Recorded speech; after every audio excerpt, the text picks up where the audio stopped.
Hey, Year 11s. I'm sorry that this video is so late coming out. I've been knocked around a bit. I'm hoping that, in spite of that, you guys will have had the chance to have started to read through this chapter and have a really good understanding of it. Because, in actual fact, this is not a whole lot of new information to you. This is going to simply be shifting the cash journals and the cash records that we know and moving it more towards the idea of rather than providing a service, we're selling a particular type of inventory. So we don't waste your time any further, how about we jump right in?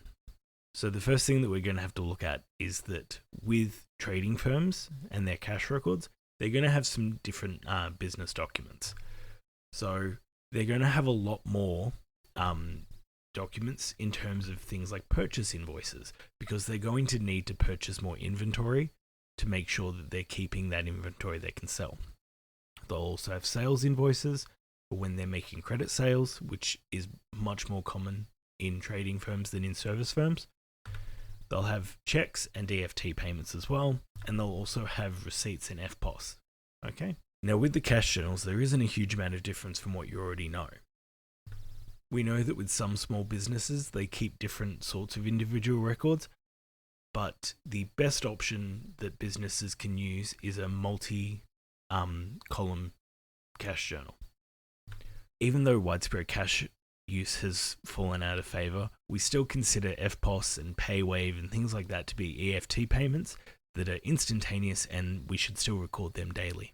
We should still be recording the following details in our cash receipts journal. So we should still be remembering the date of the transaction, the source of the receipt, so whether it was a sale, interest received, capital contribution, things like that, the amount that we receive, and the GST that's applicable to it as well. Same as with cash payments journals, we need to also be remembering the date of the transaction, the reason that we made a payment, the amount that we paid, and again, the GST that's applicable. Our cash receipts and cash payments journals can be as simple or as complex as we need them to be. So, as businesses become more complex, we often need to redesign them to make sure that we are recording more and more detail in our cash payments and cash receipts. So we end up adding special columns for different cash transactions that occur on a regular basis.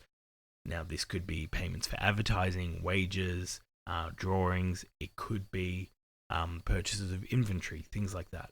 The statement of receipts and payments hasn't really changed much from when we last looked at the statement. We're still recording the summary of cash receipts and cash payments in the month, whether it's a excess or deficit of cash, and the bank balance at start and end. These details don't change. The only difference is in cash receipts and cash payments, where instead of providing for different services, we provided different items of inventory.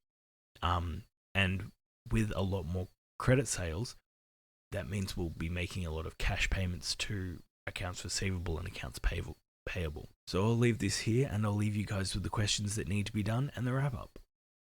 Cash journals haven't changed that much from when we last looked at them. Yes, we'll be seeing a few different columns, and we'll see some different trends in terms of the sorts of transactions, because there will be more payments made to accounts payable, and we will be getting more receipts from accounts receivable. But all in all, even though there are some trends that have changed, nothing much else has.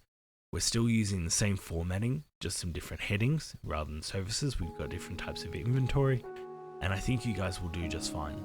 I'm looking forward to getting back into class and seeing you all. So I'll leave you guys with the questions that need to get done, and hopefully I'll see you soon. Bye.